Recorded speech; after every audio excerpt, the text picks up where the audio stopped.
Hello friends, welcome to our channel Toppers Education point.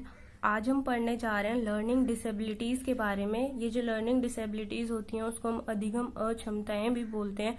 इसमें mostly बच्चों को confusion होती है कि कौन सी डिसेबिलिटी कौन सी होती है, किसमें कौन सी प्रॉब्लम है, तो हम वो कौन सी डिसेबिलिटी के अंडर आएगा। और इसमें से एक ना एक क्वेश्चन हर एक पेपर में आता है, चाहे वो सीटेट हो, एचटेट हो, रीट हो, केवीएस हो, डीएसएसबी हो, चाहे कोई भी आप एग्जाम दो, उसमें उनमें हर एक पेपर में एक ना एक क्वेश्चन जरूर आएगा। और चाहे वो इंग्लिश पैडागोजी में दे, हिंदी पैडागोजी में दे, मैथ्स पैडागोजी भी हो सकती है, और चाइल्ड डेवलपमेंट में भी इससे रिलेटेड एक क्वेश्चन होता ही होता है। So let we start our topic learning disability. और आज हम इसके सारे की सारी डिसेबिलिटीज को करेंगे, क्या इसके पीछे के रीजंस होते हैं, और अगर किसी बच्चे को कोई प्रॉब्लम है तो उसको कौन सी लर्निंग डिसेबिलिटी होगी। सो फर्स्ट थिंग इज कि इसके पीछे के रीजंस क्या होते हैं, कि क्यों ये लर्निंग डिसेबिलिटीज होती हैं। रीजन हेरिडिटी भी हो सकता है। हेरिडिटी मीन्स वंशानुक्रम। गर्भावस्था के दौरान कोई भी अगर अल्कोहलिक प्रोडक्ट अगर उसकी मदर ने लिया है तो उसकी वजह से भी बच्चे को क्या हो सकती है, लर्निंग डिसेबिलिटी हो सकती है। गर्भावस्था के दौरान किसी प्रकार की दुर्घटना हो सकता है, कोई एक्सीडेंट हो गया हो, या फिर वो गिर गई हो, किसी प्रकार की भी चोट लगी हो, तो वो क्या हो सकती है, गर्भावस्था के दौरान किसी भी प्रकार की दुर्घटना भी इसके पीछे का रीजन हो सकता है। So first disease is autism. Autism को ऑटिस्टिक डिसऑर्डर भी बोलते हैं।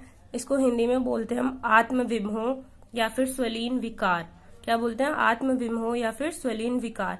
इसको आप खान मूवी से रिलेट कर सकते हो। खान मूवी आप सबने देखी होगी। इसमें क्या होता है, लैक ऑफ आई कांटेक्ट होता है, मतलब जिसको ये प्रॉब्लम है उसको आई कांटेक्ट करने में प्रॉब्लम होती है।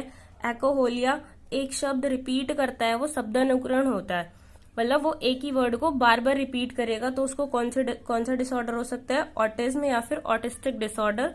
लैक ऑफ एडजस्टमेंट, वो एडजस्टमेंट में उसको प्रॉब्लम होती है, एडजस्टमेंट में उसको प्रॉब्लम्स फेस करनी पड़ती हैं, इसका मतलब उसको कुसमायोजन होता है। इमोशंस अनबैलेंस होते हैं, उसको इमोशंस में प्रॉब्लम हो सकती है। प्रॉब्लम इन सोशल इंटरेक्शन, किसमें इंटरेक्शन में प्रॉब्लम होती है, सोशल इंटरेक्शन में, मतलब सामाजिक अंतःक्रिया में उसको प्रॉब्लम होती है, वो दूसरों से बात करने में प्रॉब्लम फेस करता है। हेरिडिटी, ये जो प्रॉब्लम है ये विकासात्मक विकार है, मतलब ये हेरिडिटी के थ्रू होता है।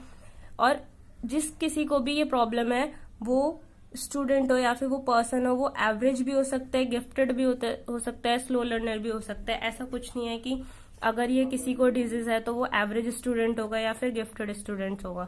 ठीक है, they can be anyone, gifted, average और slow learner. Second disease is ADHD. ADHD अवधान कमी अति सक्रियता विकास। इसको हम इंग्लिश में बोलते हैं attention deficit hyper activity disorder. क्या बोलते हैं हमें, attention deficit hyper activity disorder. विकासात्मक विकार है ये, मतलब हेरिडिटी के थ्रू आता है। ध्यान की कमी, लैक ऑफ कंसंट्रेशन होता है इसमें। शारीरिक और मानसिक सक्रियता अधिक होती है उनकी। क्या होती है, शारीरिक और मानसिक सक्रियता अधिक होती है, मतलब वो हाइपर एक्टिव होते हैं, वो फिजिकली और मेंटली इतने ज्यादा एक्टिव रहते हैं कि वो एक जगह पे बैठ भी नहीं सकते और कुछ ना कुछ करते रहते हैं। लाइक वो कितने ज्यादा बिजी हैं। बोलने की आदत होती है, चुप नहीं बैठ सकते है ज्यादा देर, कुछ ना कुछ बोलते ही रहते हैं। ये अपने टर्न का क्या करते हैं, इंतजार भी नहीं करते और बीच में ही बोलने लगते हैं। ये स्वयं को शारीरिक रूप से अत्यधिक क्रियाशील रखते हैं, मतलब कि ये फिजिकल एक्टिविटी कुछ ना कुछ करते रहेंगे, नहीं बैठेंगे एक जगह, कभी इनको कुछ ना कुछ करने के लिए चाहिए। Third disease is paralysis. Paralysis को हम लकवा भी बोलते हैं। इसके 4 पार्ट्स हो सकते हैं, मोनोप्लेसिया, पैराप्लेसिया, हेमीप्लेसिया और क्वाड्रिप्लेसिया। इसको आप कैसे याद करोगे, मोनोप्लेसिया, मोनोपोली से आप याद रख सकते हो। 1/4 होता है ये, जैसे मोनोपोली है, किसी एक चीज की ज्यादा होता है, तो हाथ या पैरों में से कोई भी एक चीज में अगर आपकी प्रॉब्लम है वो वर्क नहीं करेगी, तो वो कौन सी डिजीज होगी, मोनोप्लेसिया, और वैसे होती है पैरालाइसिस। ठीक है, अगर ये ऑप्शन में नहीं है और ये ऑप्शन में दिया हुआ है तो आप उसको पैरालाइसिस को टिक करोगे। Next is paraplegia. ये पैरालाइसिस और ये पैराप्लेसिया है। इसमें 2/4 होता है, मतलब पेयर होगा। इसको आप पेयर से याद रख सकते हो, दोनों हाथ होंगे या फिर दोनों पैरों में आपको पैरालाइसिस की प्रॉब्लम होगी। पैरालाइसिस की प्रॉब्लम बेसिकली ये होती है कि आपका उतना बॉडी पार्ट काम नहीं करता जिसमें ये जिसको ये इफेक्ट करता है। हेमीप्लेसिया, हेमीप्लेसिया क्या होता है, हाफ बॉडी आपकी वर्क नहीं करेगी, हो सकता है आपकी लेफ्ट साइड की बॉडी वर्क ना करे, हो सकता है आपकी राइट साइड की बॉडी क्या है, वर्क ना करे। Fourth is क्वाड्रीप्लेसिया। क्वाड्रीप्लेसिया में होता है होल बॉडी इफेक्टिव होती है, मतलब आपकी पूरी की पूरी बॉडी ही क्या है, वो वर्क नहीं करेगी, पूरी की पूरी बॉडी इफेक्टिव होगी, उससे पूरी की पूरी बॉडी क्या होगी, इफेक्टेड होगी। Next is cerebral palsy. इसमें क्या होता है, मानसिक आघात होता है, आपके सर पे कोई भी चोट लगी हो उसके कारण हो सकता है। फिजिकल और मेंटल बोथ डेवलपमेंट क्या होती है आपकी, अवरुद्ध हो जाती है, रुक जाती है या फिर स्लो हो जाती है। ठीक है, ये विकासात्मक विकार है, हेरिडिटी के थ्रू भी हो सकता है। स्पाइनल कॉर्ड में अगर आपके चोट लग गई है, स्पाइनल कॉर्ड को मेरुदंड भी बोलते हैं, अगर स्पाइनल कॉर्ड में चोट लगी है तो ये उसके कारण भी आपको डिजीज हो सकती है। So fifth disease is dyslexia. Dyslexia या अलेक्सिया, डिसलेक्सिया अलेक्सिया कुछ भी बोल सकते हैं इसको, दोनों ही ऑप्शंस में हो सकते हैं। ये क्या होता है आपका, डेवलपमेंटल डिजीज होती है, मतलब डेवलपमेंटल डिजीज वही है जो आपके हेरिडिटी के थ्रू हो रही है। बेसिकली ये होती है रीडिंग डिसेबिलिटी।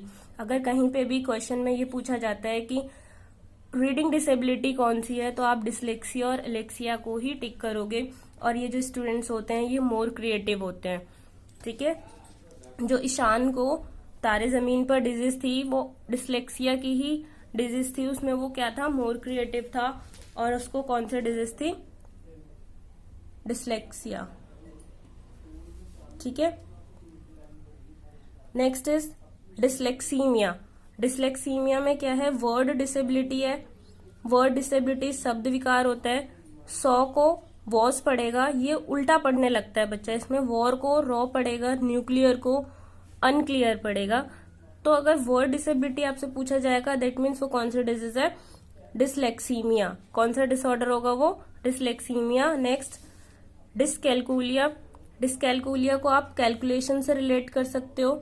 कैलकुलेशन आपके मैथ्स में एडिशन, सब्ट्रैक्शन, मल्टीप्लाई, डिवाइड, इसमें अगर कोई भी प्रॉब्लम हो रही है तो वो कौन सी डिसेबिलिटी होगी, डिसकैलकुलिया। सो कैलकुलेशन डिसेबिलिटी है तो डिसकैलकुलिया। डिसग्राफिया, इसको आप ग्राफ से रिलेट कर सकते हो। राइटिंग डिसेबिलिटी होती है ये। डिस्फोनिया, फोनिम क्या होता है, साउंड, तो आप ये कौन सी डिजीज है आपकी, sound disability. Next one is dysphagia और अफेजिया। फेज को आप भाषा से याद रख सकते हो, डिस्फेजिया है या फिर अफेजिया है। सो लैंग्वेज डिसेबिलिटी है, कौन सी डिसेबिलिटी है ये, लैंग्वेज डिसेबिलिटी।